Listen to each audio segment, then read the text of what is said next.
Man, what's good, everybody? Man, it's your boy Brady Senior, man, giving you the OMFL news after dark. And yeah, man, see if we can get this music rolling. Yeah. Anyway, man, yeah, it's your boy Brady Senior, man. It's a new week, a new year, literally, because we getting ready to, jump up into this season 94, man. After the season 93 draft, and yeah.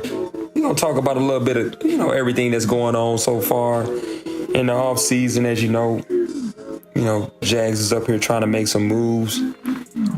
Might be some bold ones, might be some dumb ones, but, we trying to make some moves to get draft picks. Really wanted to be in that top 10. I ain't going to lie, bro. Really wanted to be in that top 10. But, yeah, couldn't pull the trigger on a couple things and probably should have. You never know, man. Might have been that 7th pick because there's, a couple cats that I'm looking at up there in the early goings on of the draft, and who knows, man. If everything goes well, man, I'll have the 19th pick and the 27th pick, and make a run with it. But we'll be right back after this, man. We'll talk about some of these signings that went down last week. Peace. Yay.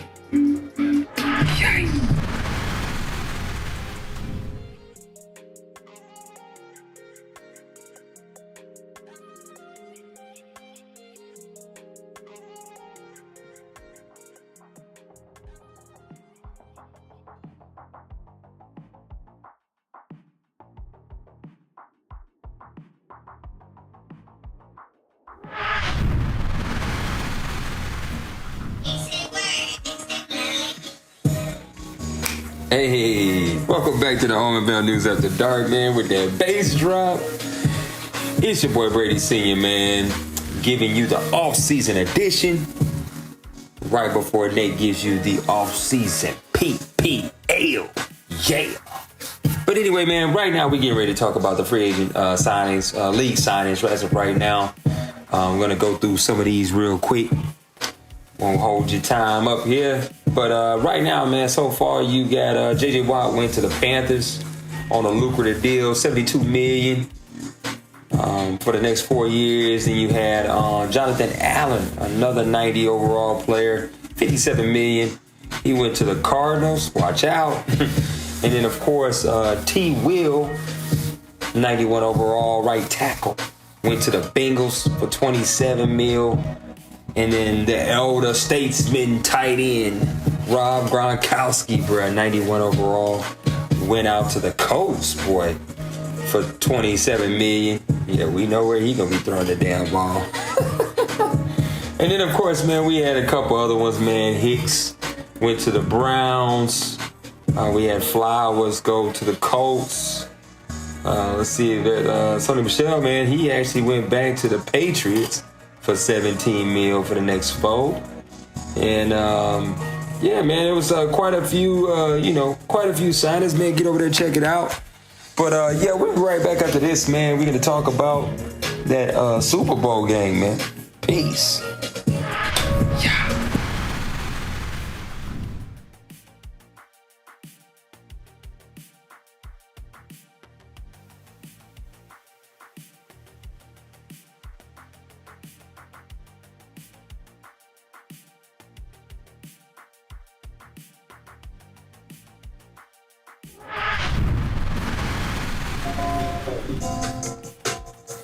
All right, man, what's good, everybody, man? Welcome back to the OMFL News After Dark, man. Not a whole lot to chat about, but, let's talk about this Super Bowl that went down. So, as you know, let's look at this playoff bracket.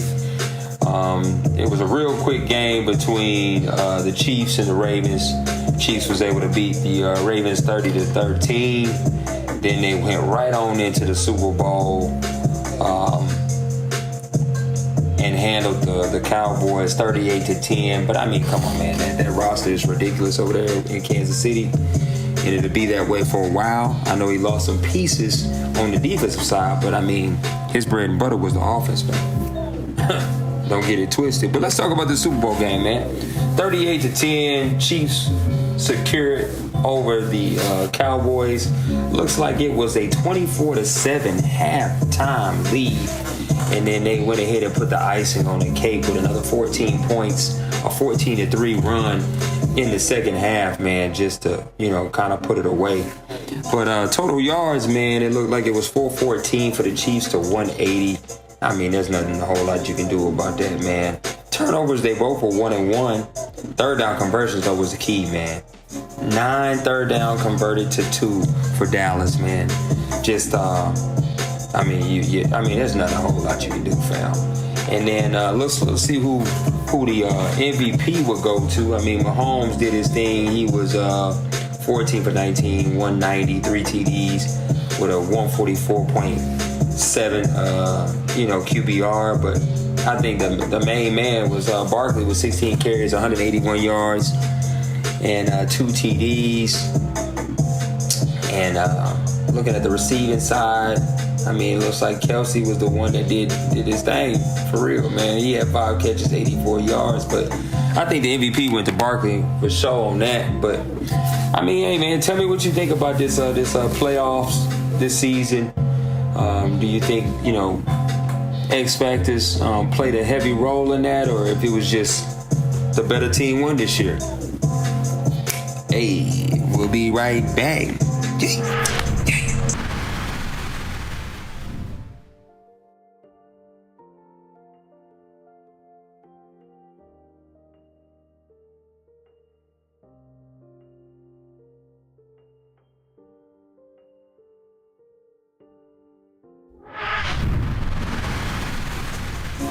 Man, what's good, man? It's your boy Brady Sr., man, giving you the OMFL News After Dark every week.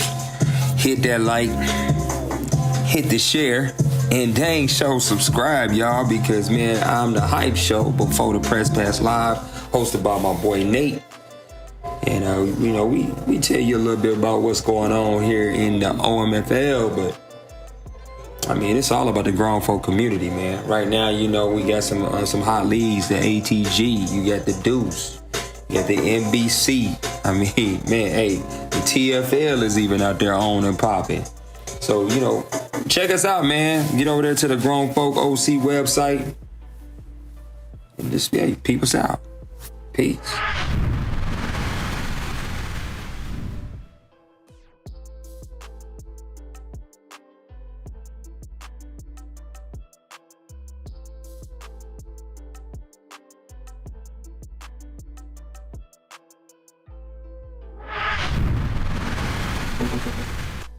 Yeah, we're gonna tear this popcorn up.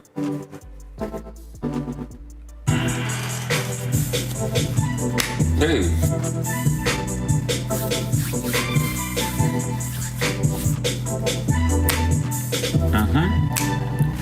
Yay. Alright, what's up, everybody, man? It's your boy Brady Sr., man. Had to, collect myself eating some popcorn. But it's your boy Brady Sr., man. Give me the OMFL News After Dark. And we can really talk about some season record holders, man. It looks like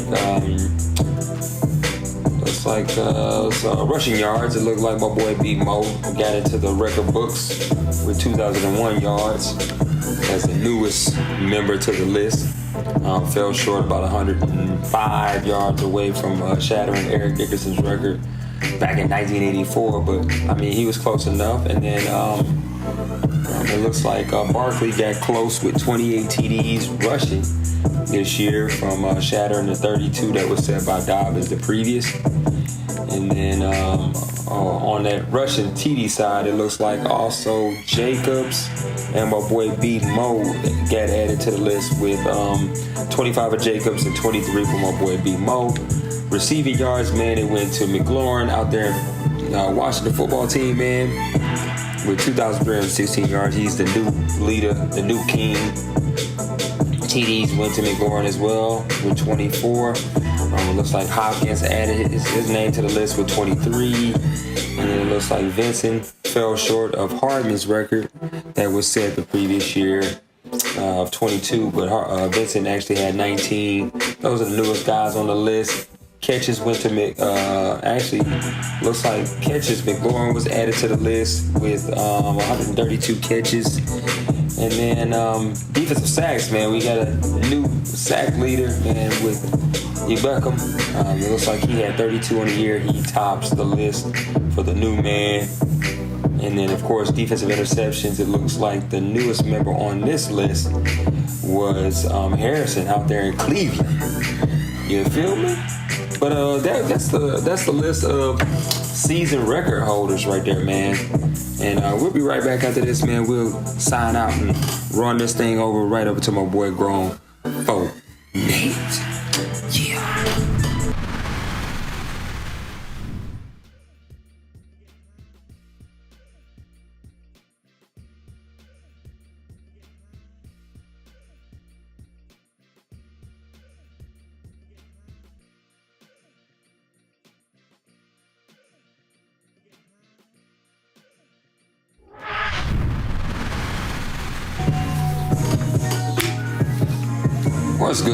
What's good, everybody, man? It's your boy Brady Sr. OMFL News After Dark, literally. And man, I think we're gonna get up out of here, man. Not a whole lot to really talk about. Make sure you, I'm pretty sure everything's already locked down, but make sure you're doing your votes for all the draft night stuff like that. I think I missed out on that, but I was able to get my other stuff in. Make sure you check out the Pro Bowl sheet. I believe that's already done and gone as well. Nice little new format. And then, of course, make sure you checking out the GrownFolks OC and the actual, Discord. Make sure you staying locked in because, man, this thing is moving. Season 94 is almost on its way. And, you just got to be on your guns. And then, with it being the new year, man, hopefully everybody, enjoy their time with their family, man. Stay safe, bringing in the new year. But, man, 2021 is here. Let's encourage one another. Let's be positive. And let's keep this motherfucker rolling. You feel me? That's all we can do. You know what I'm saying? It's easy to get down in the dumps about what went down in 2020, but hey, ain't nothing you can do about it. Worry about what you can control and not what you can't. But other than that, man, this your boy Brady signing out. This mother, okay? And who knows, man? I might get the opportunity to join my boy Nate on the PPL. But until then, man, peace, love, and mother hair grease, bruh. Yay! Yeah.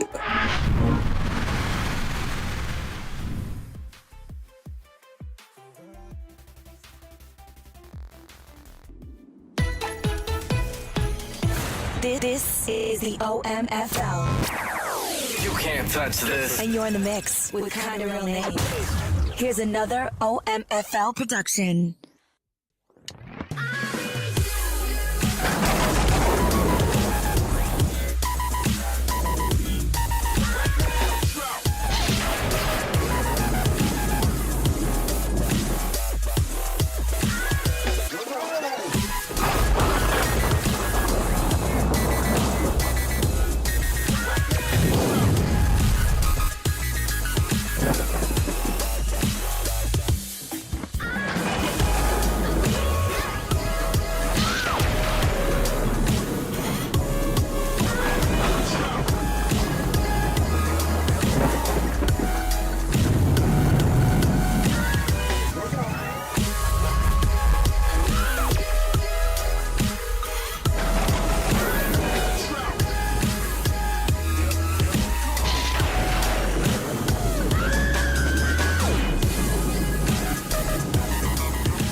See, I'm sitting here, I keep forgetting to unmute myself, and that is the part that I gotta keep remembering to do.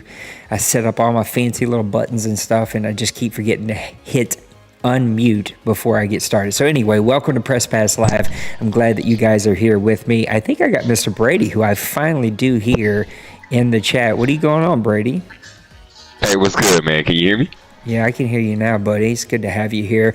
Just welcoming in the guys to Press Pass Live. It's been a hell of a week already, man. We went through the rest of the playoffs. We went through most of the offseason, and now we're just rolling through the draft, which is super interesting. But we're going to just dive headfirst into it. Thank you for doing the OMFL news, and I appreciate all you guys being in chat. Like I was saying before I unmuted myself, it's a little bit of a small crew tonight, but it's all good. We're going to jump into it because there is a ton to talk about. Before we dive into the draft and where we are, you got to do some breaking down on the OMFL news about the offseason, about where people spent their money, that kind of stuff. So what was your biggest takeaway from the offseason?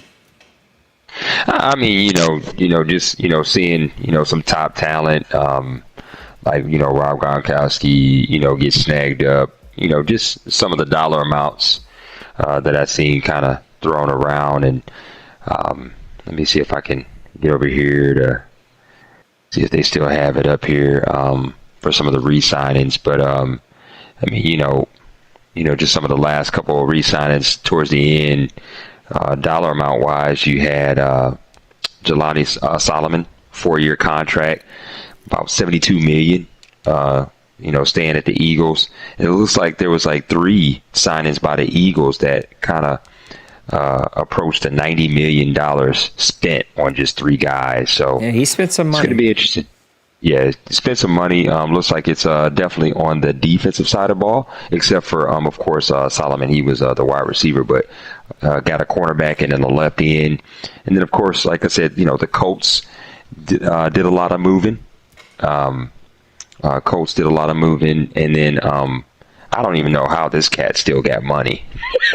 Who's that? Talking about the Chiefs. Yeah, he was able to re-sign. I don't know how they have money, man. He was able to re-sign Matthew for $79 million 4 years. So I don't know what bank he broke into.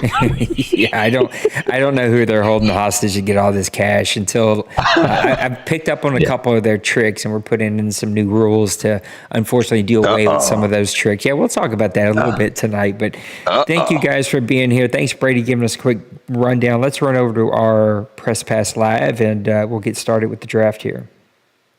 All right. I'm going to see if I can get caught up on picks here. Yeah, there's been some crazy picks. Overall, I thought it was a pretty good free agent pool. It wasn't like the best thing ever, but if you had money and you had needs around offensive line, there was definitely some playmakers, a little bit older playmakers, not a ton of young players, but I mean, if you needed a quarterback, there was definitely a bunch of really good quarterbacks. Now you had to spend for them. Good halfbacks, a couple of good receivers. Tight end was a little, it wasn't a ton out there. Offensive lineman was kind of top heavy. Defensive lineman, I still think there's some good guys left out there. Linebacker was meh. Cornerback had some decent guys out there if you had some weak areas. So anyway, overall, I thought that the free agency pool was pretty good for what it is and where we were. And so it looks like a couple teams went and spent money. It does look, though, that overall, it looks like, a ton of money was thrown at the quarterbacks. I mean, Trey, you're kind of the main guy, right? You went out there and spent some big money, even though you didn't give him the biggest contract. There was still some big money spent out there. And just kind of overall, though, it felt like the league has kind of learned from some of the other teams that have struggled, and they weren't throwing out super crazy contracts outside of a couple of like weird contracts, but outside of that, I think overall guys were kind of spending the money where they needed to, and that got us right here to the draft. And the draft this is always the favorite time of the year, right? This is like Christmas Day all over again. everybody gets to hit the reset button. Everybody gets excited going into the draft. Most of us. Some of us don't get excited and they trade out of the drafts or whatever, but most of us get pretty excited going into the draft. And then at the end of it, you're either left, holding a pot of gold or holding a wet sandwich and, angry at where you are with your draft and kind of how the draft played out for you. So let's break down a couple of these picks. The Eagles with the number 1 pick, 0-16. It sounded like a bunch of people attacked him. Let me ask you, hypothetically, you go 0-16. You have to cut a bunch of players due to cap. You got to kind of hit the reset button on your roster. Are you trading away this first pick?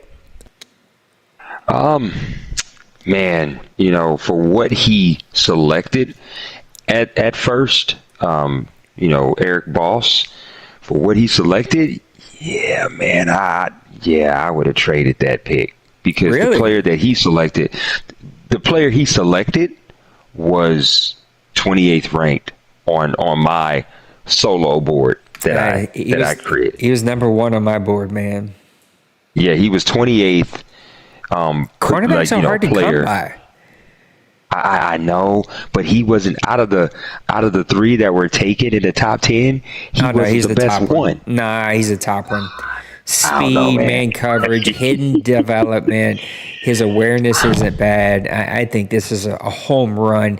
I'm kind of mentoring him for whatever that's worth. And he and I had some conversations. And he was thinking about linebacker. He was thinking about the defensive end. He was thinking about the safety that actually fell in this draft. And we'll talk about it. He fell all the way to number 7. And my personal feelings are, if you've got the number 1 draft pick, you know that your team has a lot of holes. His team specifically, he's got holes at offensive line, and his defense needed a lot of upgrades, kind of like across the board. I personally think cornerback is one of the few, like if you've got the number 1 pick, you got to take a skill position. It's got to be a game changer, a cornerstone to your roster, a guy that you put there. He can be an import. You're going to build around this dude. And some positions you don't do that, right? You don't do that offensive line, which is his biggest need on his team. His offensive line is just terrible. It's not good. But you're not going to draft an offensive lineman 1 overall. If you're going to go that route, if that's your only need, of course not, no. Then you draft down. But that's not his only need. And so his other needs were linebacker, defensive end, and cornerback. I personally believe that you can get an impact defensive end early in the second. You can get an impact linebacker in the 3rd or 4th round, especially when you're drafting this high, or even with another 2nd round pick. If you go bundle up some picks or some players and get some more 2nd round picks, you're not getting a good cornerback in the 2nd round, not in this league. All of the good cornerbacks are gone. And so you got to go, if you're not going quarterback, he didn't need. You're not going running back, he didn't need. You're not going receiver, he didn't need. Those positions, skill positions, they're done on offense. He needed to go defense.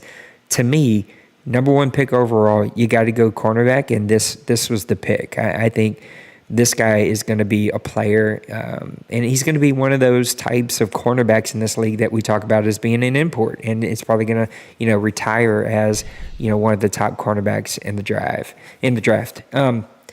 That brings us to the Raiders, who I thought was going to go quarterback. He and I had a discussion. He's kind of made up his mind. He's not, and he didn't. He went left in Justin Ridley, who a lot of players had pretty high on their draft board. Where was Justin on your draft board? Justin Ridley, was he the defensive left end, or was he Mm-hmm. Yeah, he was the left end. Yeah, he was actually 7th on my board. 7th. Yeah, I had him top 4. Good player, a good pick for them. And somebody pointed this out to me. The Raiders were number 1 in rush, or top 10, in rush offense and rush or pass offense. So he had the offense, but still was, the number 2 pick in the draft. So clearly he had to go defensive end. I hope this guy can come in and make an impact. I don't remember. Somebody can quote me or help me get the quote right. I don't think he was a hidden draft or hidden Devo. I think he might have been a normal Devo, but I think I'm wrong on that. I don't know. I'm kind of going back and forth in my head. Trey brings up a good point in the chat. He said Quentin Derby was this Pro Bowl linebacker, 3rd round pick last year. So again, linebacker, defensive end, I think he can get later in the draft. Even if I'm the Raiders, I'm going that other cornerback here, or I'm trading out, right? I'm going down a couple slots and I'm grabbing some extra picks, kind of like me and Buffalo did. brought me to the Saints. I really struggled with this pick because I think that my team has bigger problems than just quarterback, even though quarterback was a major, major problem. And then you start to drink the Kool-Aid and you believe what other people say. And it's like, oh, could I build the guy that I had, Gore? Could I not build him? He was pretty bad. We'll talk about some things later that kind of shifted my decision. But at the end of the day, I just had to do it. I had to pull the trigger, kind of like last Madden, the last Madden of Madden 20 when I drafted Joe Burrow. You just kind of have to pull the trigger. And then right after that, Kerry Hendrickson's goes. And I looked at him and I knew this was going to be a tight race in throwing for both of these, that McCarthy would probably be a better thrower. Kerry was going to be a better runner. I just thought that Dion was going to be a better Devo than McCarthy because of their ratings. Where'd you have these quarterbacks listed? So the top two quarterbacks, Hendricks was number 1 on my list, and McCarthy was number 2 on my list, and they went 4 and 3 respectively. And Go ahead. I'm sorry. I was just going to say I had these guys. Dion I had as my number 3. Hendrickson was a little further down. I had him in that 10 to 12 range. Maniac, you're pushing it with he could be great. He could be good. I think in the hands of D-Money, D-Wayne, he could win a championship with those guys, but he's not going to be great, and he's definitely not going to be great with me. Then we get into the cornerbacks, and you were talking about some of these cornerbacks, and you said that he wasn't the best of the 3, but we see the next 2 cornerbacks go off the board right here. Number 1, Manny Drake. He was a normal win, but man, he was a stud. Larry Saunders, also normal, which is why I don't think that the first pick boss was not, he was the best pick out of all 3 of these because he was the only hidden development out of all 3 of these, even though I'm told that the Cardinals are going to use their development trait that he owned to bump up his cornerback into star. And so these guys, though, out of the box can play football, start day 1. And I don't buy the hype that your first round selections have to be hidden. It feels good. Most of those are going to be star anyway. There's not a ton of superstars or X factors. And so, I also developed a normal cornerback last year. So I think you can develop a normal guy. It just takes a little bit longer. It's a little harder as he gets towards the elite level, but he doesn't have like abilities and that stuff. But these guys are studs right out of the box. Who was your best out of these 3? So the best out of these 3. San Francisco, Cardinals, Eagles. Well, according to my sheet, it went to the Cardinals with it looks like, I think it's Drake, if I'm looking at that right. Yeah, Drake was the better of the 3 with so it went Drake, Boss, then it went Saunders, at least according to my sheet. And again, I just I scout up to a certain amount, and I kind of keep the undrafted and whatnot a little bit off my sheet. But like I said, just for the guys, 129 guys that I did scout, those were the top 3 corners. With I think Walton is the next guy that will be like the 4th best corner coming off the board. If someone selects him. Yep, and then that brings us to the Buffalo Bills, who he and I kind of swapped picks. He picked up a pretty nice second-round pick, and I think I grabbed a future asset. But we swap. He grabs the top player, strong safety, Kenyon Edwards on the board. A lot of people, I had him number 1. I think I had him number 2. And I would need to pull it up. I don't pull it up right now because trying to use all my computer for what I got here, but a good player, normal development, but a dude that I think should move out to cornerback. I know Maniac and I were having that conversation in the chat. I think he should move out to cornerback because I think this dude's a day 1 starter. If you put him at safety, he's now got a log jam at safety. Even when you run nickel, even when you run big nickel, or you bring the guy as a slot nickel back, there's still going to be, half of the plays maybe that he's not on the field. And I think this kid needs to be on the field, even if he's normal development. It's a good player. Where'd you have him ranked? Him on my board was 21st. Wow. He was 21st on my board. I love hearing all these rankings because you and I are not even close. Who was number Not one even on your close. board? Is it a guy that's been taken? Yeah, so the number one was quarterback. That was Hendricks, but there was, out of the strong safeties, Hill was the best safety on my board, then followed by Howard, and then you had, and then of course you had Edwards. That was the order, and they went 7, 13, and 15. Yep. Browns take middle linebacker Lionel Johnson. They're trying to rebuild some of that defense. Where'd you have Lionel? Man, he was 4. He was number 4 Nice. on my board, man. I didn't get to see this kid. Is he a player? Well, I mean, he was, his pursuit is an A, his tackle is an A-, his power is a B+. He was out the box already projected a first. His talent was a first. It looks like he was a 4.54 on the 40. He was a 7.04 on the 3-cone, and he ran a 4.5 shuttle, and his bench press was 22. So Nice. So big, strong, Yeah. fast guy. Trey, get us some numbers. I'm pretty sure Massimo has posted them. Steelers get a hell of one of the better offensive linemen that we've ever seen here at the 9th pick in the first round. So he's trying to invest into that interior line. This guy's a hidden development, strong as a mule. I like that pick for Pittsburgh. And we're going to talk about this a little later, but I think the changes that are coming are going to benefit him.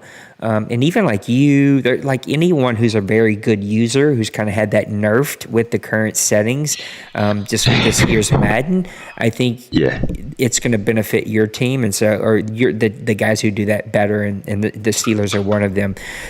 Our buddy Rob, who's in the chat, he takes right in Broderick Wilder. Didn't see anything about him at all. Where'd you have Wilder? So Mr. Wilder, here, let me get back up to that pick. Let's see, where is he at? You see it right in. Yeah. So he was 3rd on my board, taken 10th. He was A- power, A- pursuit, A- tackle. He was, first round talent, start to finish. Looks like he has a 4.73 40, 7.15 3-cone, a 4.41 shuttle, and he was the strongest bench press on defensive end at 30. Yeah, 30 reps. Yeah, good player there. Trey, yes, we are talking about that. We're going to talk about that a little later. And then we got Sean Porter. I don't know anything about a lot of these guys. This kind of happened as I was getting ready for the draft. Another free safety, Sean Porter, that you talked about going over to the Vikings. And so a couple of our defensive-minded teams starting to build their defense around some good young players. The Bears take wide receiver Roman Reese. This is a bit of a head-scratcher to me. This guy's already got a ton of talent at freaking receiver. You're picking 12th in the draft. Why smash one receiver and Roman Reese here? Yeah, I don't get that because there's better. I mean, there's better rated, at least on my board. There's better rated receivers than Reese. Did we see anything about him? Taken. I don't remember seeing any photographs. I think he did post. I think he Trey did post, or Maniac, but I mean, you guys let us know if you see something. But yeah, he was a 4.45 40 time, 17 bench press, 6.9. That's not that fast for a receiver. No. I mean, it's fast, but not for a receiver. Fast, yep. Yeah. Strong safety Glenn Howard goes over to the Broncos. An interesting pick for me. A tight end, Colt Swell. I don't know if I'm picking a tight end in the top 15. That's a personal opinion. I think you can get a good tight end in the 2nd, 3rd, 4th, 5th round, whatever. You can find fast tight ends anywhere and everywhere. That's a bit of a head scratcher for me. I don't know a lot about the Bengals, so I'll just be up front. I don't know Little Koch's team. I don't know how he's built them. I don't know where their weak areas are, but man, a tight end, I would think receiver. I don't remember what he did last draft. I would think that defense probably needs some help, but he goes tight end. Another strong safety. Why the runs on free safeties and strong safeties, do you think? I mean, right now this year, just based on like some of the ratings that I've seen, I want to say, just throwing out numbers here, I see at least 4 to 7. I say 7. I say at least 7 of the players that are decent rated are at safety or strong safety. So or do you safety. think it's a best player available type situation, or do you think guys have seen a trend in the league that you need to go? Because I would see this run at cornerback. I would see this run at defensive end, right? Maybe linebacker, but safety this early in the draft. I mean, we're at pick 16, 17 right now, and we've seen 4 or 5 safeties go off the board. Yeah, there's 4 safeties off the board already. I think it could be, a little bit of both. One, there's some people that, some guys that or owners that need to kind of get outside the box and start using safety, cornerback a little bit more. But if you're going to user it, you don't spend a high pick on it. My personal opinion. True. Because if you're going to use it, true. then grab a guy in the 2nd, 3rd, 4th round, whatever, because you're using him. So you don't need a smart guy. You just need somebody fast that can hit and catch because you're using the player. True, but in this league, man,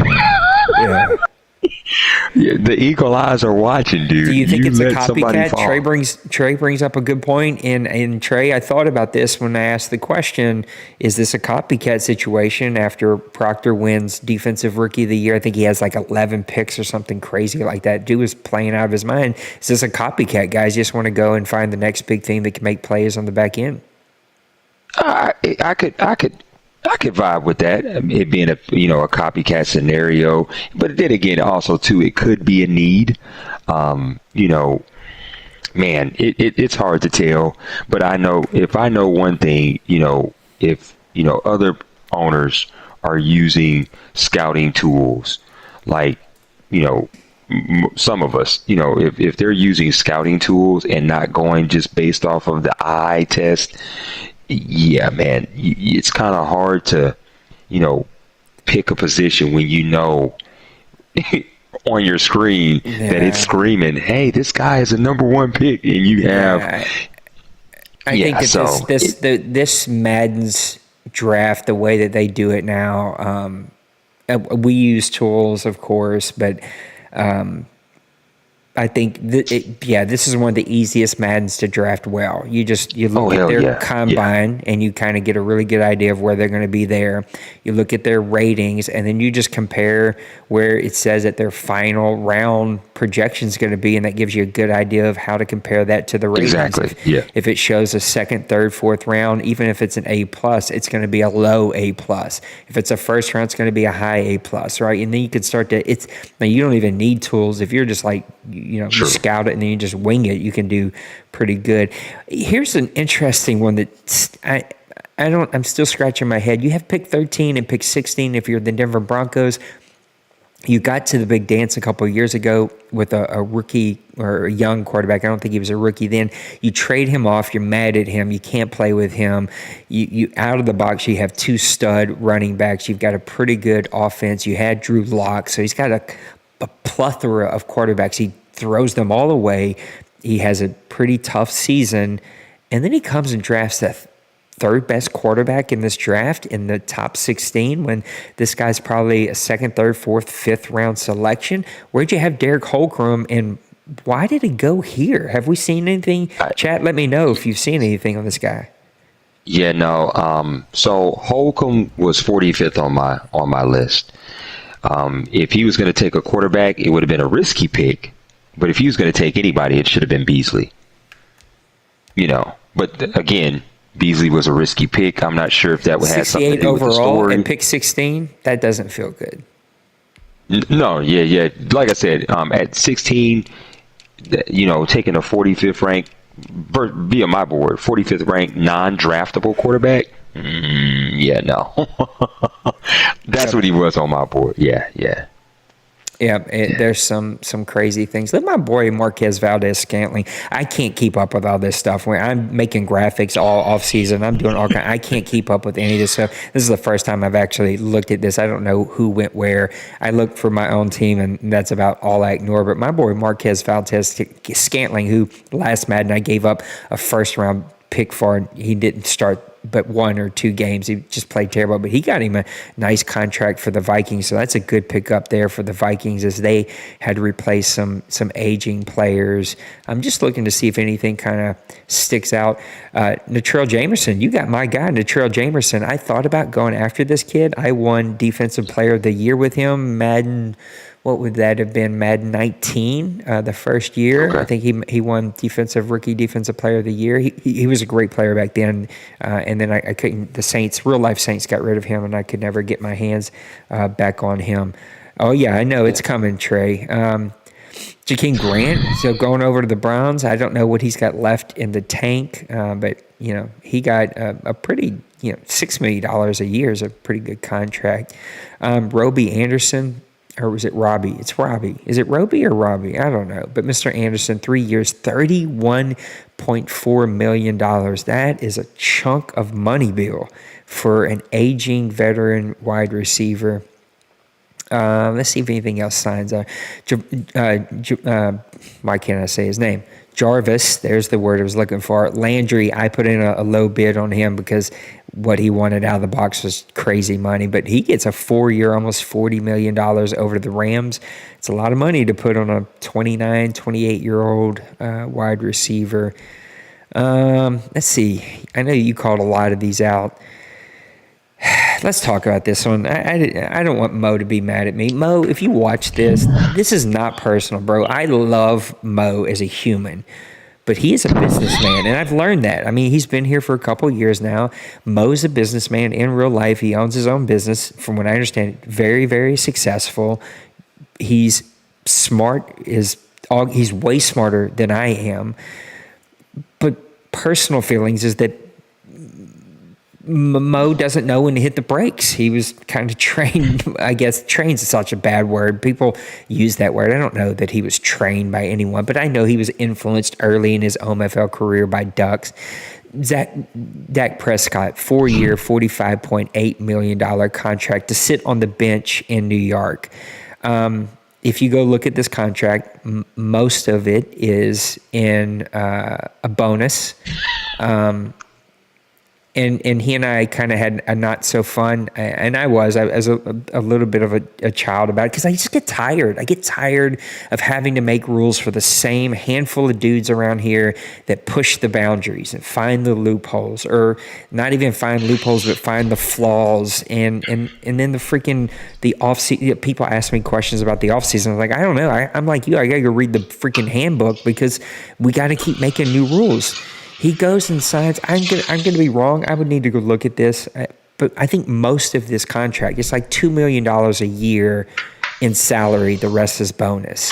And the reason he did that is because he can get rid of Dak at any moment, suck it up for 1 year, take a big cap hit, but then get it all back the next year because it's not broken up in salary over multiple years, and he's going to be just fine, right? He'll be able to clear that cap, next season.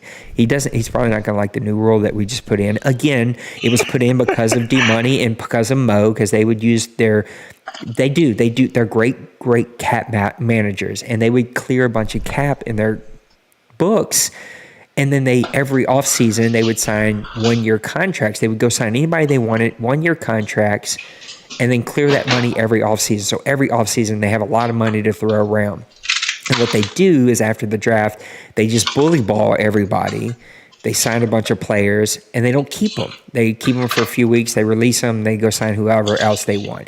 That's the Dak Prescott here. He takes him off the market, so one of our lower teams can't do anything. They can't go sign a good quarterback if they need one. If there's an injury, there's not going to be a good quarterback out there. So he's hiding this dude away, in case there's injury, which there's probably not going to be. But in case there's an injury on his team, he's going to hide him away on his roster and then cut it next offseason, have all the money, and maybe even create a player who's going to ask for such big money and downing attributes that no one's going to be able to sign him. So I hate what has been done here. The board's like, I guess we got to come up with a rule. I'm not making no more rules. I'm just not. I'll just get rid of owners like that. And this is not at Mo. So Mo, I'm not saying I'll get rid of you. I'm not threatening to get rid of you. That's not how I am as a person. But I'm just tired of making rules about owners. I'd much rather just say, you got to go find somewhere else to play. And in other leagues, this is probably totally acceptable. It's just not acceptable here. I don't dig it. All right, my rant is over. Frank Clark with the Bengals, 2 years, $30 million contract. I threw a little contract on him, immediately took it off because I didn't want to pay that kind of money, but a good player going over to the Bengals. There it is, Trey.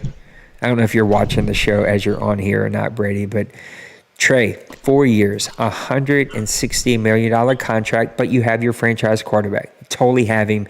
He's done. He's what? 160. I think Riley Worthington's like 27, I think.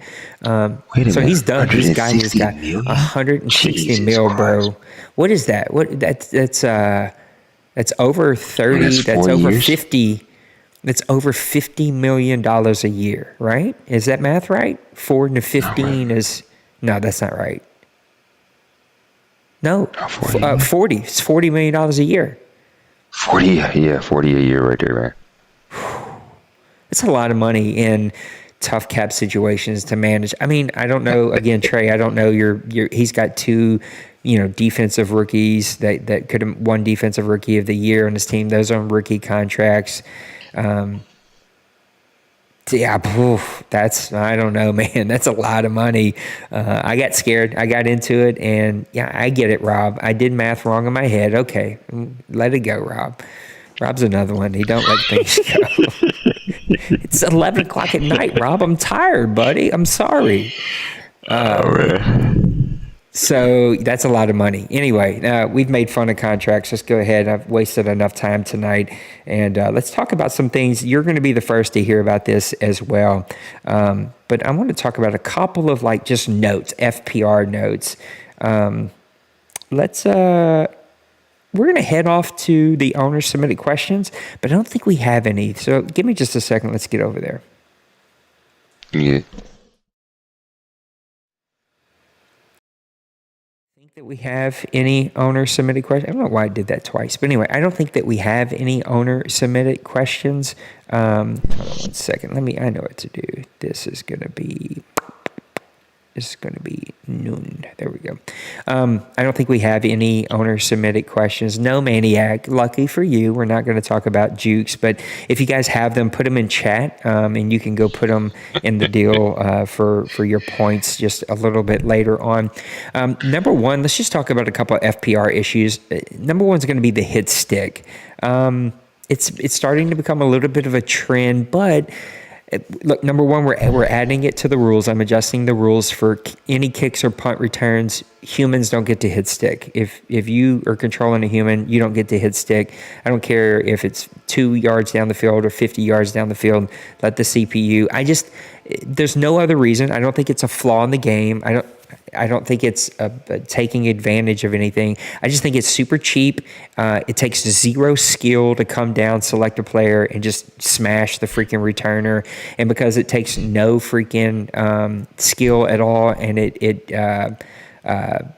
it's just cheap, you can't do it. Let your CPU players hit stick all day long, but you go make a tackle. I know you're not going to be a big fan of that, Brady, but I just think I'm it laughing takes at no Maniac's skill. comment. Oh, I know. I see. I'm laughing at me.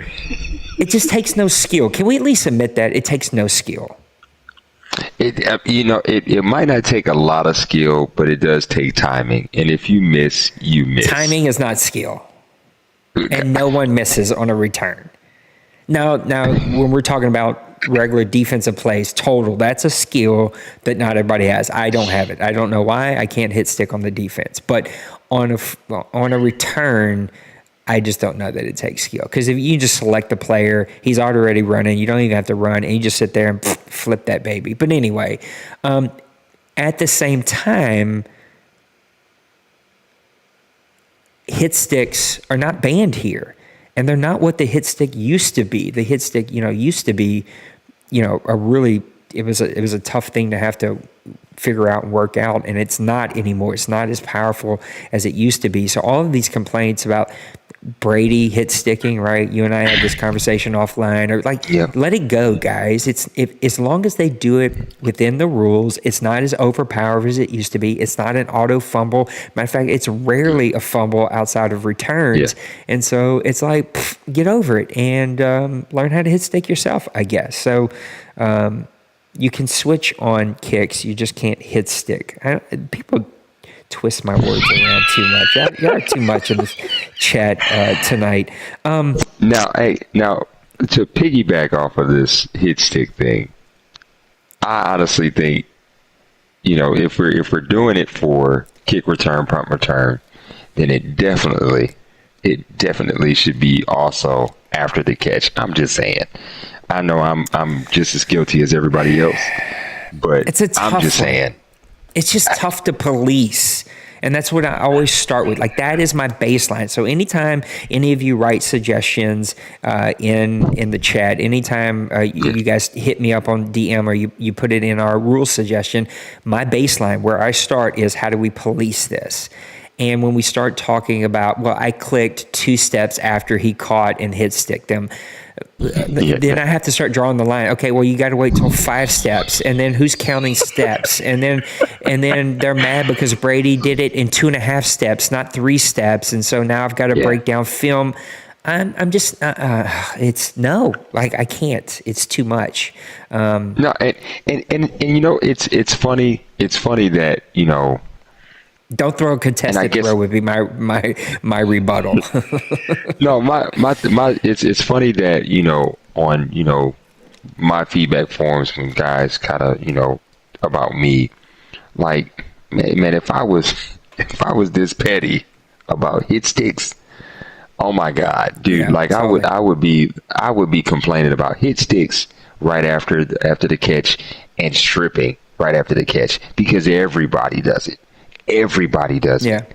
Now it's just some people don't get butt hurt about it and they just move on. But I see I'm going to have to change it because fam. Maniac brings up a good way to police it. And Maniac, if you want, you can put that in the rule suggestion and we'll talk about it. I'd be open to that discussion, but he says no hit stick on switches. So if you switch defensive players, you can't hit stick. If you are the defensive player, and that's when it happens. And that's when it happens. And so I would be open to that conversation. I think that's easy to police, right? We have to understand that every time we kind of create one of these things, a couple of things. Number one, we just make it really hard for owners to adjust. We make it really hard for owners to kind of make the OMFL part of their league. But it's worth discussing, and so, Maniac, if you'll put it in that thread, we can discuss it. Here's the other one that I got a lot of blowback from after the OMFL bowl game. Look, we could pull it up. I think all the stats are still here. The Chiefs had an amazing year, and it really started with his quarterback play. Penguins has such a great quarterback in Patrick Mahomes, and let's see if we can get it back over here so we can show what we're talking about.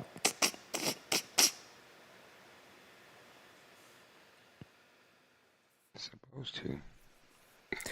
Here's the Patrick Mahomes stats: 46.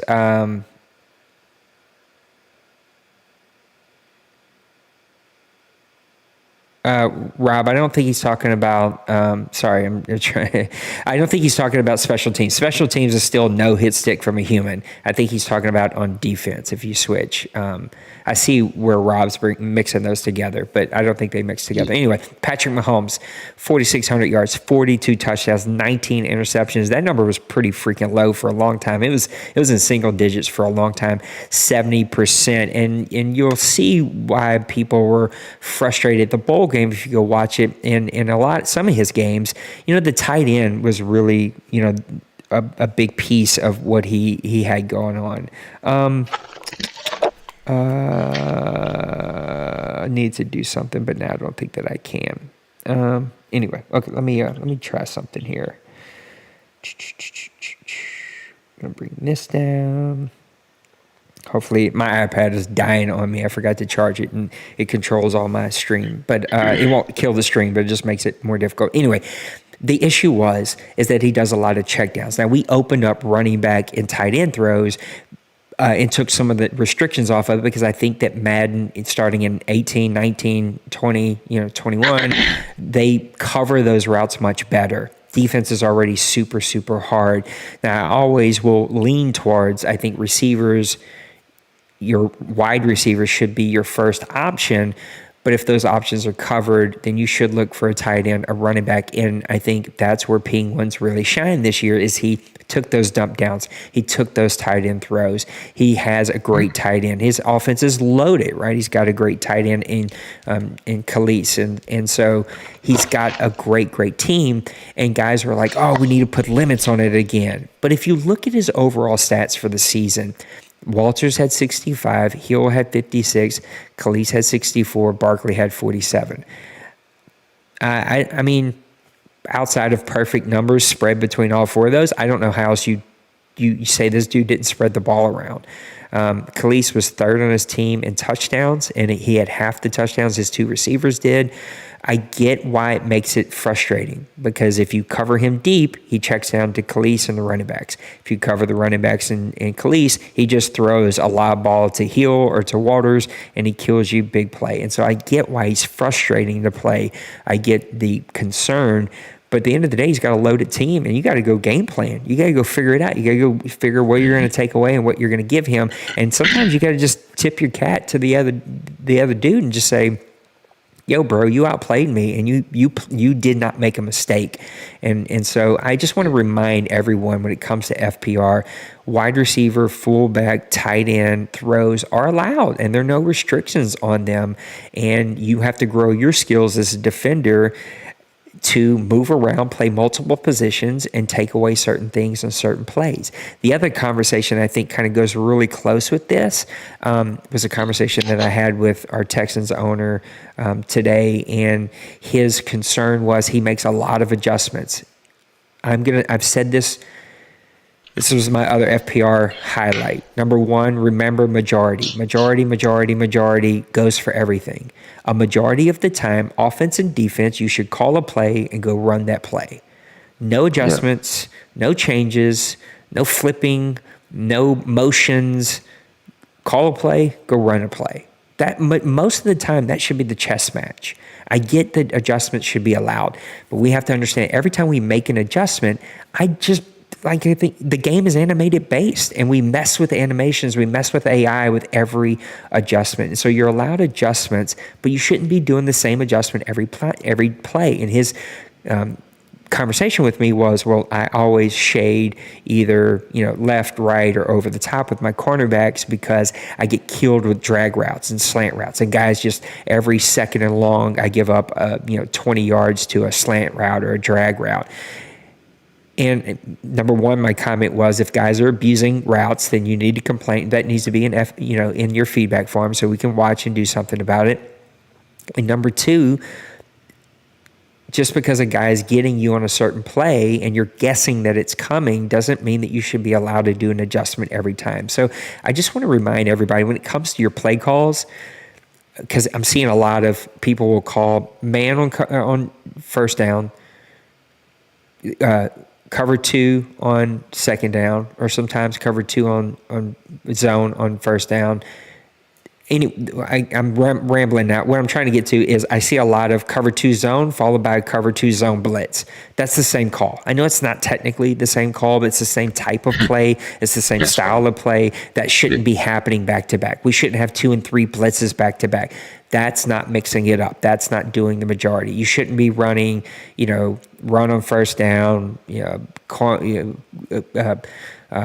crossing route on second down, post route on third, whatever. Like, you should not have any type of rhythm or routine where you're like doing certain things very specifically every time you're in a distance. The one that used to drive me insane was when I played Dwayne all the time, because you knew if you hit him in the backfield on first down and he had a second and long, you were getting a shotgun run. I don't care what you did, it was coming, and you were going to give up 12 yards, and he was going to have a third and short again.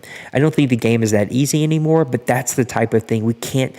you can't go, oh, it's second and long, I'm running this play. Oh, it's, I'm on defense, it's, third and short, I'm doing this play every single time. You should mix it up. And if you watch my games and listen to me, right, I will purposely run a defense that I think doesn't set me up in a perfect position because it's part of mixing it up. And if it's third and long, you might see me run a man cover 2, even though I know he's going to freaking hit me with a post route right in the center of the field and I'm going to give it up. And so what I do is I'll go play a safety or I'll play a cornerback and I'll try to take away that middle post route and force him to go somewhere else, or he'll force the throw and I'll get a pick. So anyway, I just keep reminding you all about the majority rule, because it's definitely something that if you do that, if you take care of not doing things a majority of the time, I really do think all of the other issues go away. If you hit stick me one time a game, whatever, it is what it is. If you hit stick me 8 times a game on every crossing route, I get why Brady's ready to freaking rip your head off. Like, that's stupid. Stop. Like, what are you doing? Yeah. What are your thoughts about our majority rant? Yeah, I mean, I've seen it, on the adjustments. I mean, even I had to adjust this year, not double teaming, uber defensive linemen, defensive, and whatnot. I had to adjust to, just letting it go. But yeah, I mean, when it comes to adjustments and of course, like what you were talking about with the Chiefs, I mean, two playoff games against him, 10-point losses, and two touchdowns this past playoff was 14 points worth, where I thought he was going to go underneath, and I was the deep safety. Yep. And I left my pants down, and he went right over top. So, I mean, you just gotta take. It's a give and take. You're trying to create that chess match. Style of gaming. But something that I've always tried to say when I was over FPR some cycles ago. Don't hide behind the FPR. You have a game plan. That's what fair. The rules are. Don't bend the rules or don't, be one of those guys that's got the playbook or the rule book wide open every play. You touch this guy, you move this guy. You got to take, you're like, come on, man. Like, play the game, play according to the FPR and move on. I've made my errors and mistakes, in FPR. Hell, dude, I was on a level 2, almost booted. If I can adjust, like, you can adjust. Like, get over yourself. Let's just keep the community clean, and everything will be okay. I can't lie. There were a couple seasons there. It was rough conversations. I was like, I don't want to DM this dude again. I don't want to have this conversation again. Hey, I know where I was at. Well, I'm glad it all worked out. And usually, if people are patient with each other, that includes me, we can get it figured out. I kind of want to talk about I think the biggest change as we get ready to move into the new season, and that is we will be going competitive mode. Now, this was actually brought to me by Trey. Trey PM'd me, and it was kind of funny because I think I got a couple PMs at kind of the same time. Maniac was one of them. Trey was one of them. I think I got one from Big Hurt because he heard me talking about it on my stream. And I immediately shot it down. You can ask these guys. I mean, immediately I was like, not no, but hell no, that's not going to happen. Because, I hadn't done a ton of research on I never even thought about competitive mode because I was always told there are no injuries, there are no penalties, and it just, I was like, that's not something that I want to give up on. Like, we can't have a league where there's no injuries. Like, oh God, I just, my head started throbbing just now thinking about what Mo and D Money would do with no injuries. I mean, they literally would have a team of 99 overall starters with no backups. So I was like, this couldn't happen. And then Maniac kind of had some conversations with me and Big Hurt, and they started to share with me, as I did on my last Press Pass Live, I shared with you guys the articles about why we were testing this, and we can have injuries. I don't see a ton of penalties. I'm willing to trade a ton of penalties for the benefits. And competitive mode, again, I'm not going to rehash what I did on my last Press Pass Live. Go watch it if you didn't get to watch it, but it's basically competitive mode plays truer to the ratings. And when it plays truer to the ratings, your players will play more like their ratings, whereas sim mode does introduce randomness because they feel like that's the best way to simulate what you see on Sundays is random, crazy plays happen. But in my personal opinion, you get enough of that with these crazy animations. You'll still get freaking crazy plays from time to time. And so in competitive mode, I'm seeing better animations. I'm going to show you guys the sliders in a bit. Players are playing faster. Like the game has a faster flow to it, which I think is good, right? All of us can kind of get into a rhythm, get more plays. It feels smoother and faster. It takes out the randomness. And then that's a big, big part for me is the frustration for a lot of players here is that my team just, one week we show up and we beat Dallas, and the next week we show up and we can't beat I'm not going to throw a team out because people are going to take shots at, right? I can't beat a lower ranked team. And it's like, yeah, sometimes your offensive line, like I'm not bragging, it's facts. I think statistic wise, if you look at overalls, I've got one of the best offensive lines in this league. I've invested my money there. I've built them. I've always handed a very good offensive line from the out of the box team. And I didn't have a 1,000-yard rusher last season. I didn't have a 3,000-yard passer last season. They just played like poo, and it's like, why? And I couldn't figure it out because I think with sim mode, morale plays a lot into it. If you're winning games or not winning games plays a lot into it. And there are those games where you're like, holy cow, this dude got all the breaks. Why am I not getting any breaks? And that's the randomness with sim mode. And so I'm looking for consistency in running this league. I don't care how we get there. I don't care if it's all pro. I don't care if it's rookie. I don't care if it's competitive, sim, arcade. I don't care what the settings are. Just give me consistency because I can then build the sliders off of that consistency to hit the type of gameplay that we want and to keep owners happy. And competitive mode brings in that consistency, especially since we can have injuries and whatnot. And I have been testing, as people who watch the chat know, I've been testing like a madman. Played Brady a bunch, played Maniac a bit, played Clyde a bit. I played Trey. I don't know if I played Trey. I played a couple of different players quite a bit. And so I've been fine-tuning these. Again, not going to rehash what I did last season, but the speed disparity and the penalty sliders all make this play really great. One season, Maniac, we're going to do a rookie season just to see what the hell happens. Rookie arcade season, just to see, just to watch the place implode on itself.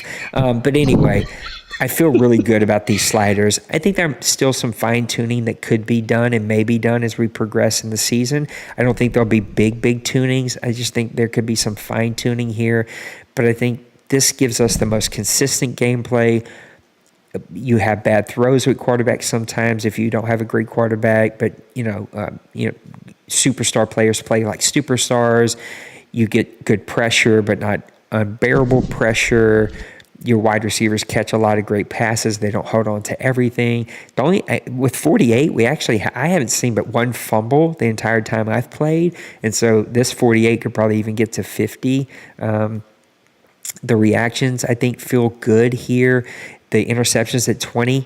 Look, here's the one thing about comp mode that I love, and that is the users.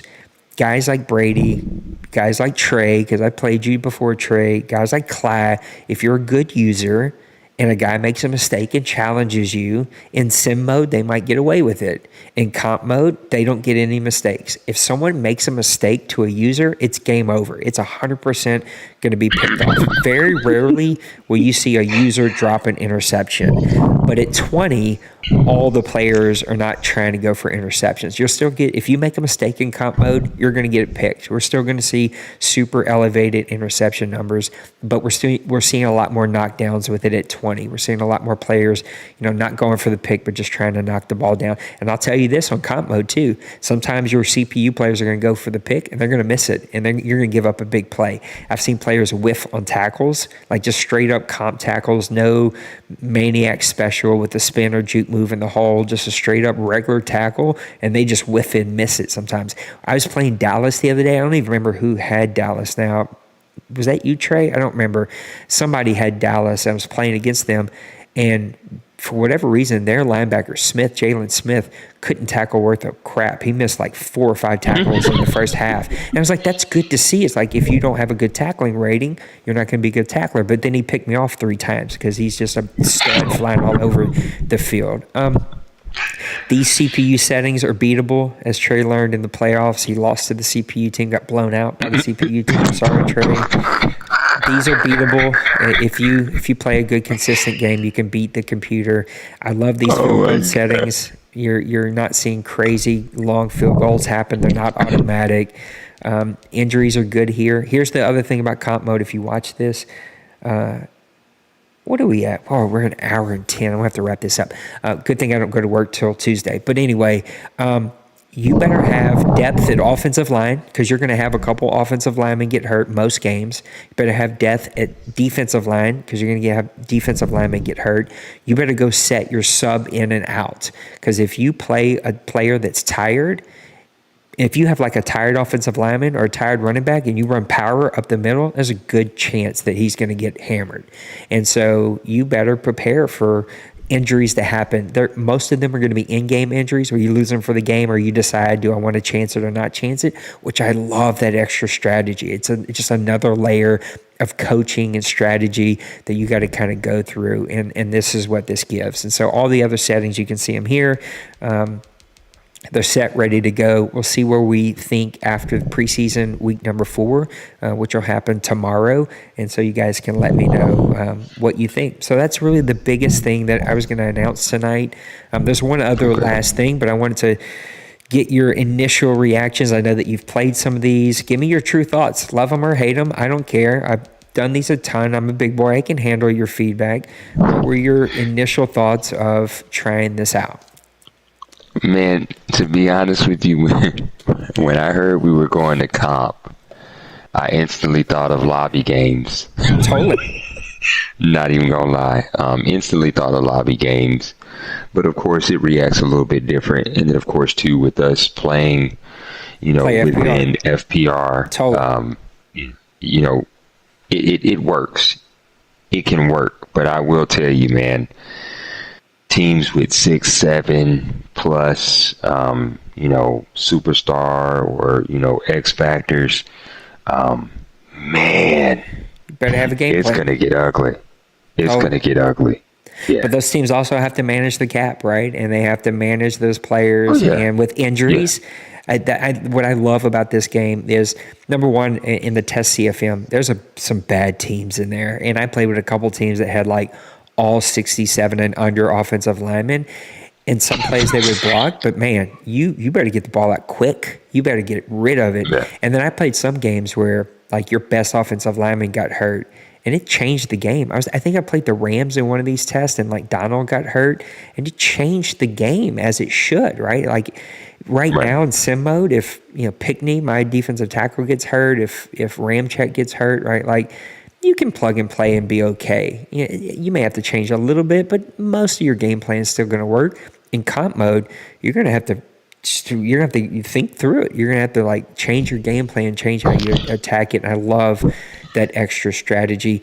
If you just remove kind of any pre-described thoughts about comp mode and the stigma that comp mode kind of carries with us, because I had the same thing. If you try to remove that from yourself and you give it real thought and honest, I'm not setting you up. Give me your honest thought of like, how did it feel to play? I mean, playing it after, playing it after my thought of hearing it.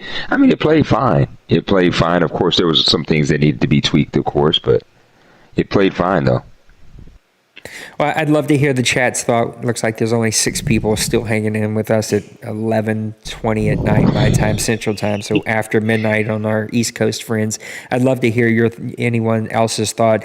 I got to do a lot of cleanup on the rule book. It seemed like a lot of things have gotten kind of left out or not edited correctly. So tomorrow, over this week, I'm probably going to spend some time updating the rule book. But there are some new rules that have already begun to drop. I'll cover them very, very fast. Let me see if I can get over here and find this real quick, and we can cover them really, really fast.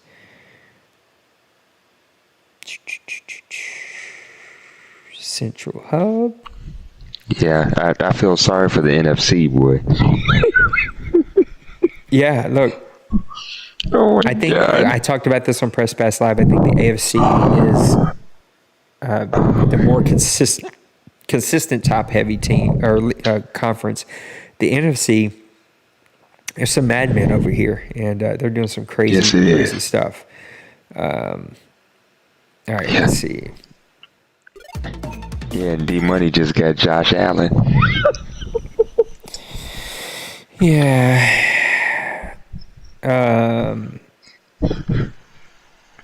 Let's see. Oh man. There's going to be a minimum rule. So this is one of the changes that we talked about. So if you sign a free agent, you have to keep him until week 15, no matter what. So with these 1-year deals, it doesn't matter when you sign them. You have to keep them until week 15. Dawson had a rule about DBs not playing sub linebacker that got voted down. I think this Madden plays it fine. A DB plays just like it was a linebacker. You can run on those sub linebacker formations. I don't see anything there worth changing. It can definitely be resubmitted with more evidence. I do love the homework that he put in, but yeah, we're not going to change this. We did pass Clyde's request about adding in the playbooks, run balanced, run heavy, and West Coast, as long as they fit within FPR, and so those definitely can be added. We're not going to do his enforcing rule because streaming doesn't allow that to happen. We did not decide to add in the weight for linebackers. It was a very small crew. We know who this was aimed at. It was aimed at Penguins.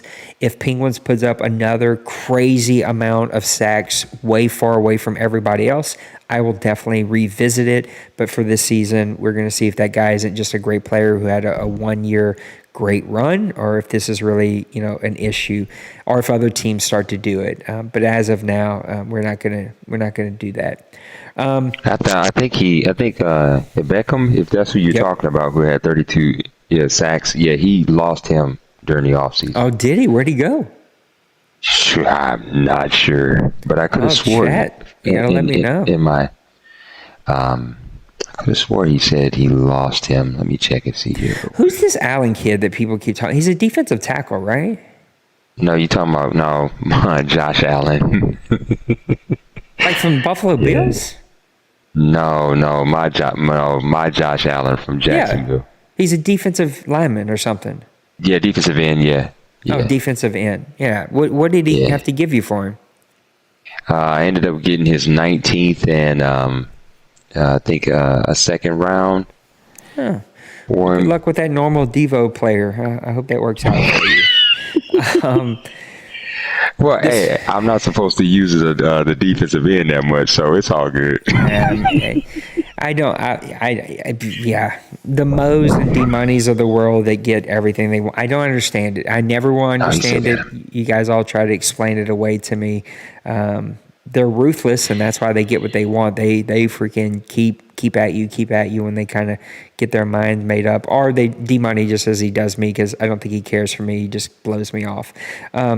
Yes, Ross, we are still live. Spin and juke, you cannot any longer catch a pass and spin and juke immediately. You must, make a football move. Guys, don't do that to me. I can see it right now. Hey, Nate, argue with me about what a football move is. I'm not doing that. I'm just not playing that game. Hey, Nate, wait. I thought that was a rule like 2 cycles ago. It was, and then we took it out because guys weren't doing it, and we felt like the game played better, but it's back. Really? Yeah, it's back. So anyway, no more spinning, no more juking immediately after catch. Maniac, I'm looking at you, this freaking juke in the hole. Don't do that.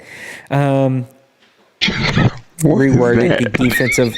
He jukes in the hole. Like, you go to hit him in the hole, and he's like, as soon as he catches the ball, he's juking in the hole. And I'm like, come on, nobody can. No, it's not a thing.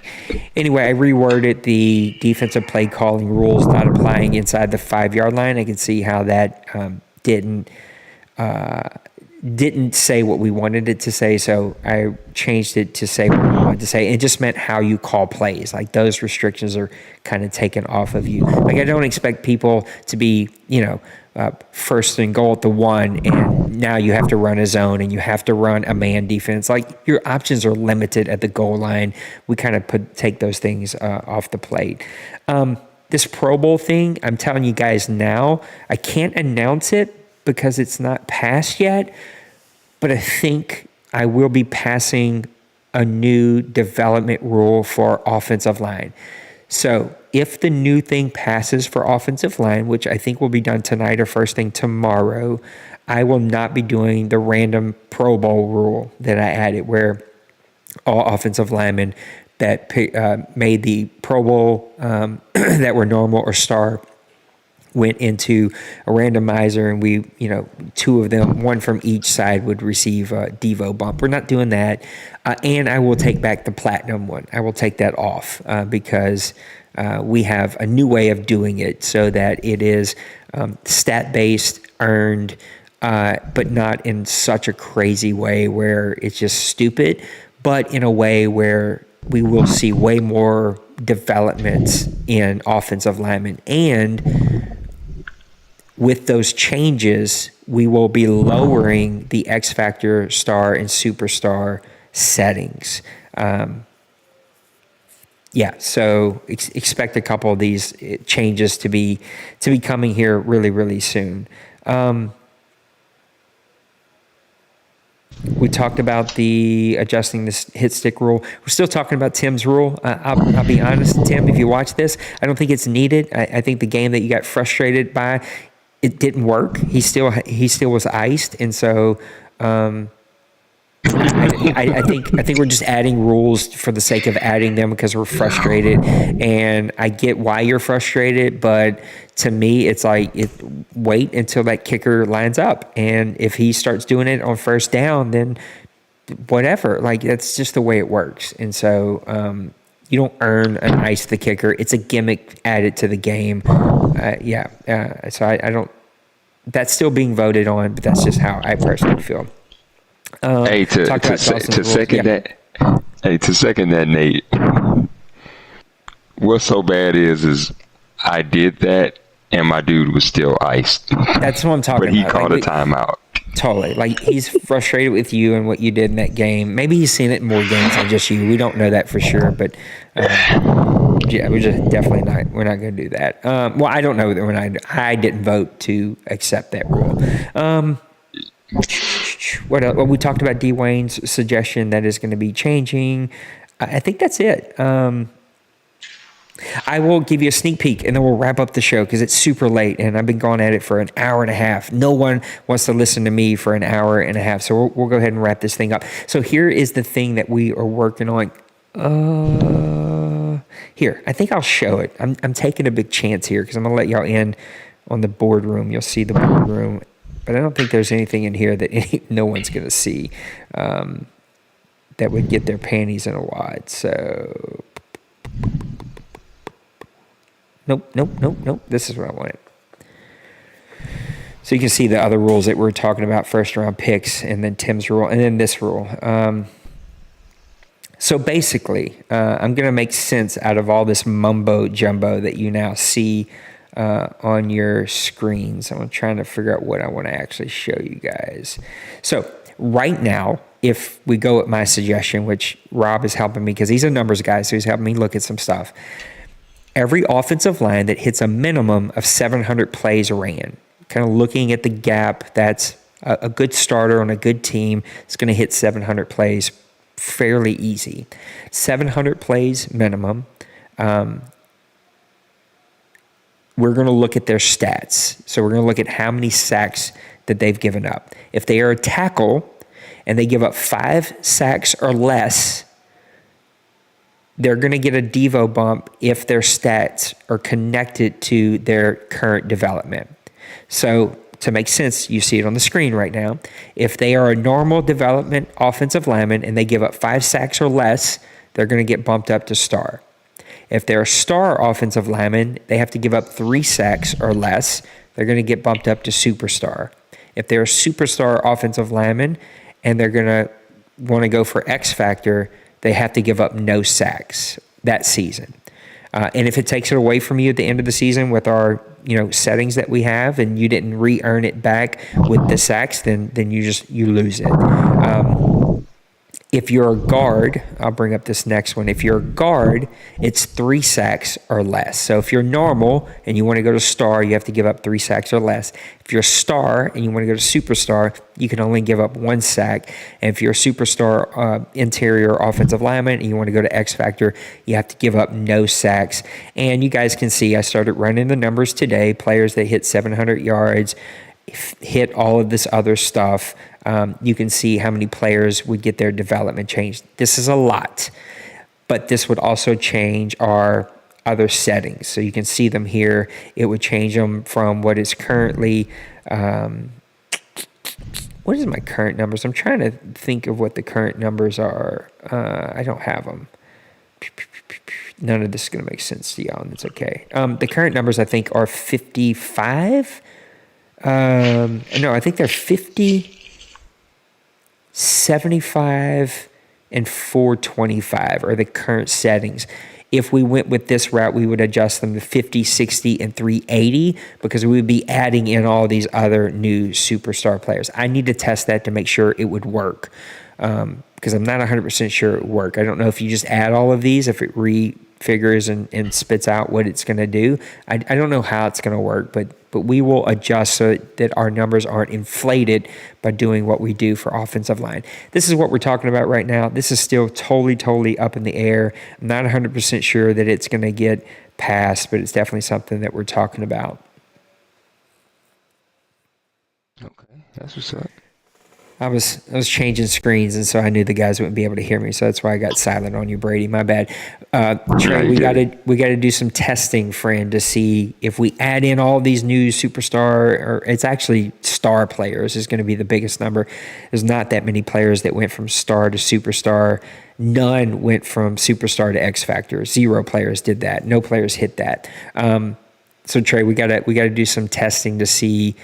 Does it throw off your current numbers, or do you have to adjust those numbers because now it's all inflated? But any thoughts about a offensive lineman development program? Is that something that interests you, doesn't interest you?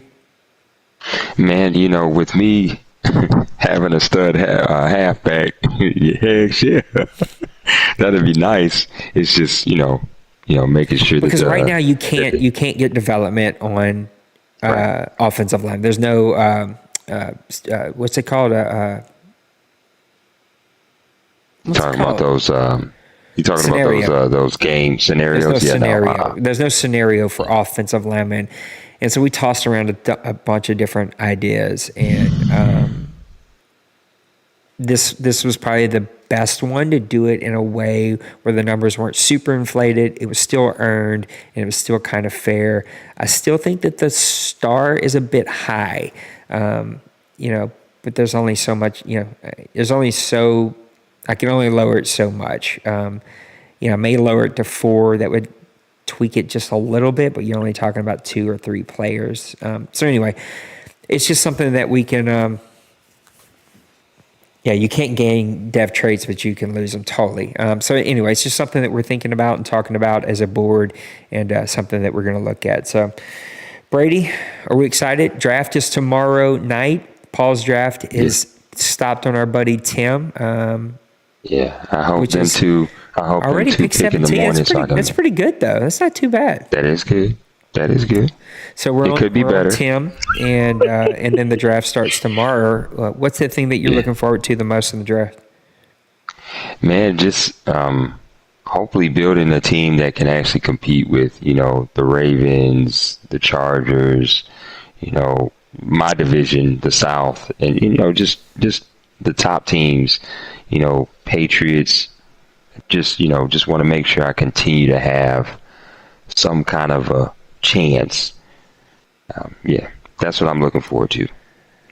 Give me a hot take. I'm talking to the chat and to Brady. I want a hot take here. Hot take, best early draft. Oh, man. I mean, we're 16 picks deep. This is a super early hot take. Who had the best out of the first 15 picks? Oh, wow. Man. Wait, let me look at this. Transactions real quick. What y'all talking about in the chat? Anybody say anything? They're not saying anything. No. I've asked them a couple questions. The chat act like I ain't talking to them, but they're also a couple. They're about 10, 15 seconds behind us too. Well, I would say, if I had to give it to anybody, I mean, with how many picks they've had. But if they would have made like a better quarterback pick, I would say the Broncos. But yeah, man, I can't give it to the Broncos. It's too bad. But I say if I had to pick anybody, you say Eagles. I was going to say Packers. Eagles. Packers? Why? Packers. Packers with their pick with Hill. I think that'd be a good fit with what they already have defensively, especially if they didn't lose too many pieces. I think Hill will fit in. Just nice. Trey with is dogs saying over there. Trey is saying 0-0 with the 49ers. Maniac says outlaw. I don't think the outlaw pick is bad at all. I do love the 49ers pick. I just think normal development. I think there's been a lot of good players go this early. The Eagles, man, that dude's going to be a baller here. The Titans with a real quarterback, it'll be interesting to see. They were a playoff team season 1, right? Man. And then season 2 struggled. Yes, they started to turn the corner when they got their hands on Dak.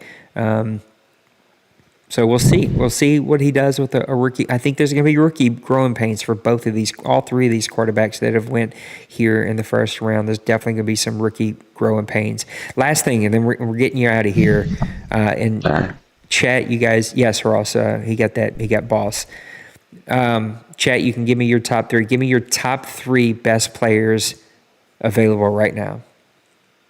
Ooh, hold on, let me get my sheet up. If I had to say top 3 left, I'll give position. I won't say name because one of them I'm after. There's still a halfback on the table, and then the other 2 are at defensive end. Yeah. All right, so a halfback and 2 defensive end are your kind of top players. Ross says the defensive end. I mean, if we just go off of what Madden is saying right here, let's just look at available. It's got Trey Wesley as the right guard is the number 1 player. Joe Humphrey, the left tackle, number 2 player. Donnie Farmer, the number 3 right guard. Marcus Tiller, defensive tackle at 4. Marco Walton at 5, cornerback. Zach Hayes, left outside linebacker at 6. Cole Keys, free safety at 7. Pat Overton, left tackle at 8. Halfback Randall Parrish at 9. And then the top 10, rounding it out, Jeremy Parrish, left tackle. So Madden is just saying off of their ratings that most of the top 10 are going to be offensive linemen. And I do think here soon it's going to happen. We're going to see a run on offensive linemen.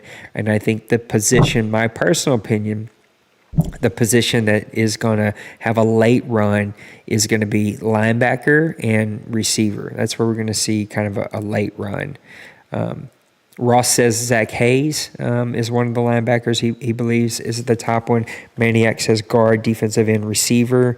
And Trey says cornerback Walton, halfback Parrish, left end Drawins. Parrish, he might be one of those guys that, like you, just one of those picks that happen here late first round that ends up exploding onto the scene. Man, I'll be the first one to tell you, man. You pick Parrish if you want to.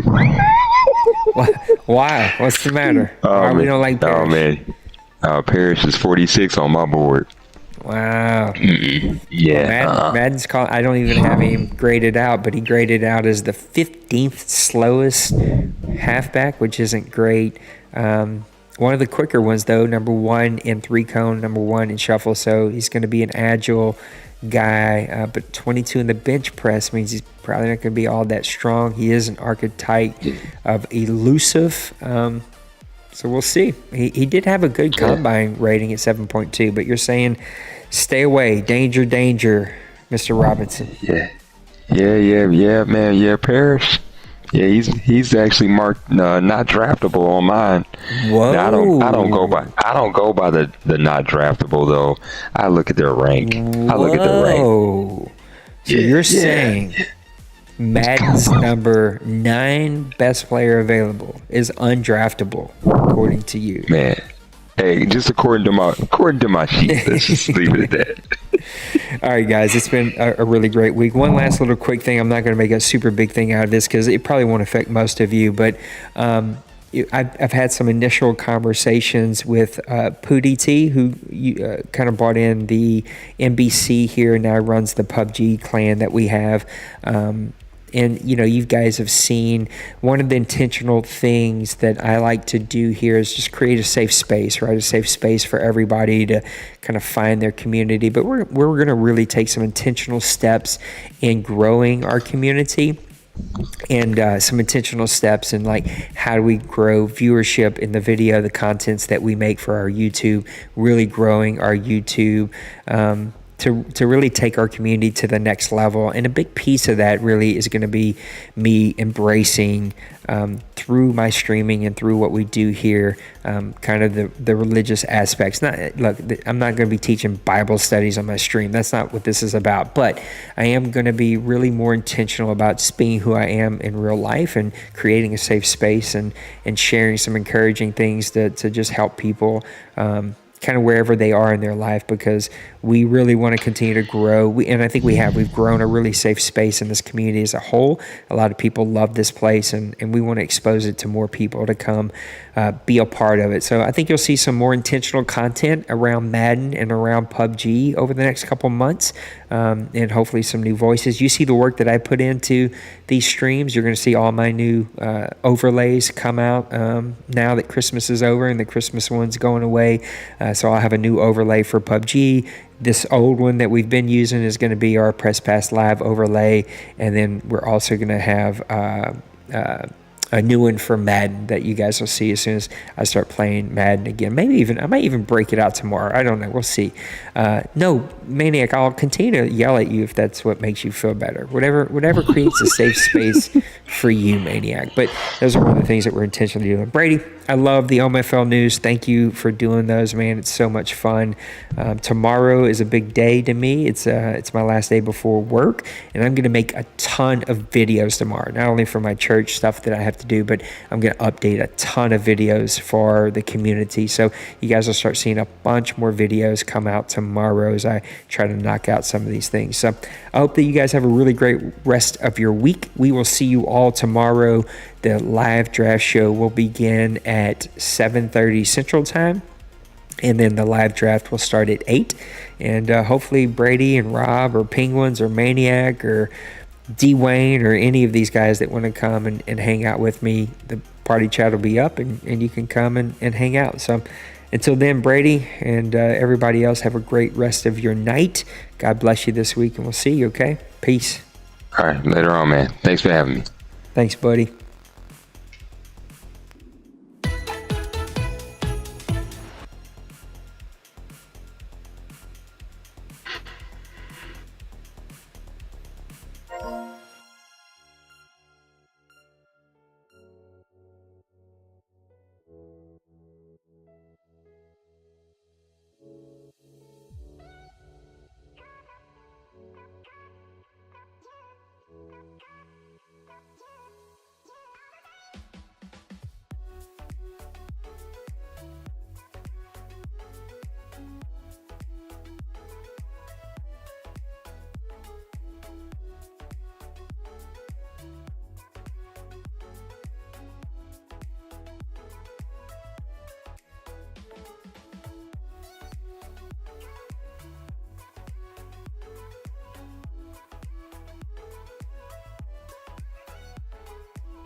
Man, what's good, everybody? Man, it's your boy Brady Senior, man, giving you the OMFL news after dark.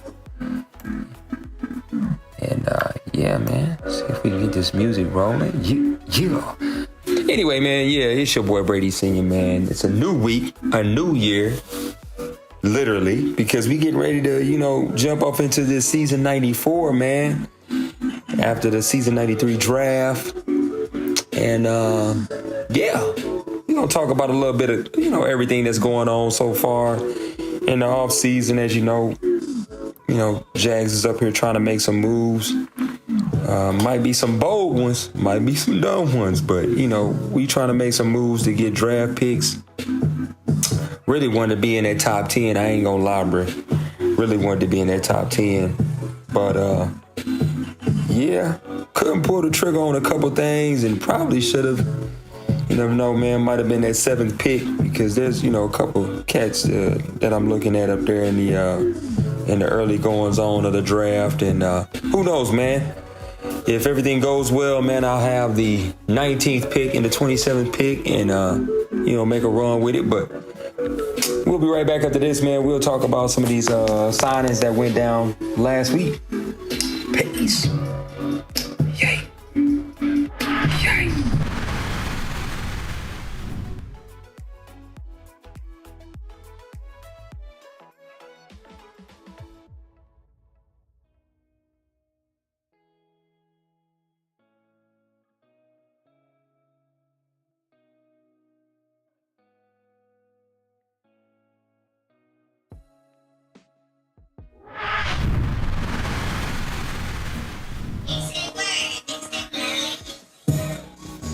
Hey, welcome back to the OMFL News After Dark, man, with that bass drop.